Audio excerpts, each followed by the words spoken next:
traffic naman po tayo mga kapatid. Nilinaw ng Philtranco ang bali-balitang magla-last trip na sila sa Marso.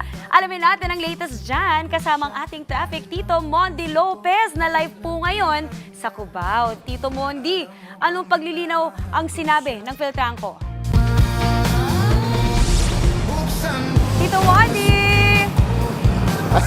Yes, yes, Mami. Yes, Maui. It's Friday. Team Commute. Kaway sabay. Eto na, nandito tayo sa may EDSA at sa tapat ng bus terminal. Gaya sinasabi ni Maui na paglilinaw, di ba, kumalat sa SOCMED na ang Philtranco na isa sa mga pinakaminamahal nating bus company ay tuluyan na daw magsasarado at hanggang March 30 na lang. Pero sumagot po sila ayon sa FB page ng Philtranco, hindi po totoo na magsasarado sila ng hanggang March 30 din.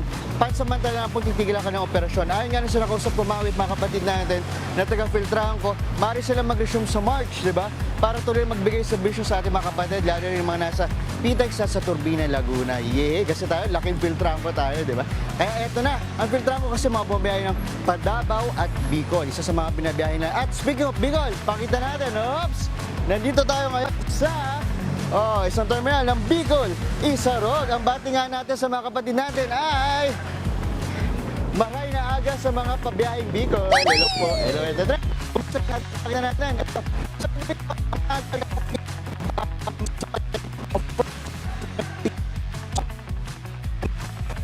Sila, 7:30 ng umaga, pwede na magsasakay sila. Then 8 o'clock, darating na yung mga bus nila at syempre pa rin dito patuwa na sa Sorsogon na mamaya alas 3 ng hapon. Bukod sa mga nakapila dito at naghihintay, pwede pa rin po tayo mag-book online. Kaya ito naman, first time din, pasilip, di ba? Sa bus. Dahil 2 months pa rin ito, pakita natin. Tao po, may tao ba yan? Sir! Tao po. Good morning, Ann.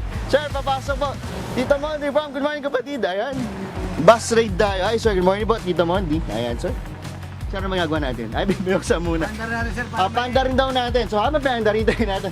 Sir, ano pangalan po muna natin? Barsinal po, Romeo. Ano nickname natin? GR. Sir JR. Sir JR. Anong pong ilang araw na po, ilang araw na dito tuloy ako. Ilang taon na kayo bumabiyahe? Ilan taon na ako, sir, dito. Nasa 9 years na po. 9 years na kayo bumabiyahe ng Bicol Isarog, ng Bicol Isarog. Bicol Isarog. Tapos kumusta po yung biyahe natin, yung traffic mula dito, tapos babiyahe ka, ilang oras din yun, di ba? 15 hours po, sir. 15 hours, ang tagal. Opo, grabe kasi ang daan sa Bicol, traffic. Okay, pero paano nyo po nakakaya yung ganung biyahe? Wala ba kayong kapalitan talaga? No? Dalawa po kami, sir, na driver. Dalawa? Opo. Tapos may conductor din? Wala po, sir. Kayo na talaga? Opo, kami na, sir, ang konduktor. Okay. Tapos maganda dito, Sir Gerard, tama, isa to sa mga bagong bus ng Bicol Isarog. Opo, bago to, sir. Anong tawag dito, sir? 2x1. 2x1. Lazy boy. Lazy boy, pakita natin. Ito na, pasok tayo, pakita natin. Ayan, aray ko. Maliit lang. Tumatangkid tayo dito, Maui. Ayan. Ito, pakita natin. Isasabi ni Sir JR na lazy boy, tama siya na to, no? O, kita nyo, no? O, babiyahe tayo. Para nasa sinyan. So, kanina, tinensing natin kung magawa ulit natin. Ito, recline siya. O, di ba, nakaiga? Tapos ang paa. O, di ba, relax tayo, ilang oras. O, di ba? Tapos pwede kang music. Dahil, pwede ka rin mag-charge. O, ito, pakita natin, kita ba? Pwede mag-charge.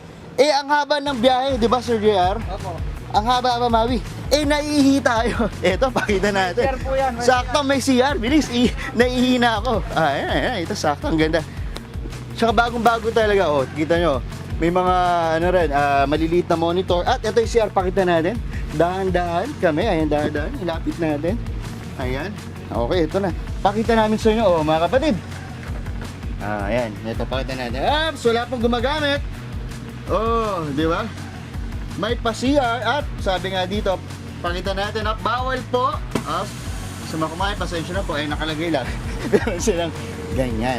O, di ba? Galing. Bagong-bago, no? Galing dito. Tsaka malamig talaga. Akala mo nasa aeroplano ka. Oh, lamig. Kaya naman, Sir JR, nasa ka na? Dito po, sir. Ayan, Sir JR. Sa camera ko. Atras na lang. Sir JR, lapit ka dito po. Ayan. Sir JR, dahil ikaw ay tagasang ka rin po. Taga Bicol po, sir. Sir, bati mo na yung mga kamag-anak mo dyan. Binabati ko po yung mga kamag-anak ko sa Bicol po. Lalo na yung pamilya ko. In Bicol, sir, in Bicol. Bicolano. Batiin ko po sa mga santo ka po sa Bicol. Okay, galit ka ba sir? Pag ganyan Hindi po, sir. Kumusta ka mo ngamin? Sali ko TV5. Yun. Thank you po. Okay, dahil dyan sir, ito, meron kaming, oops! Sir, pabigas muna tayo.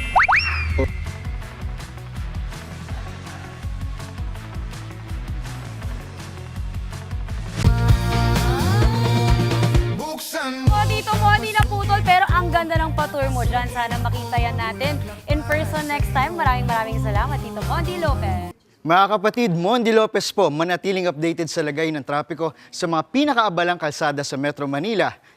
Mag-follow at subscribe na sa social media pages ng News 5.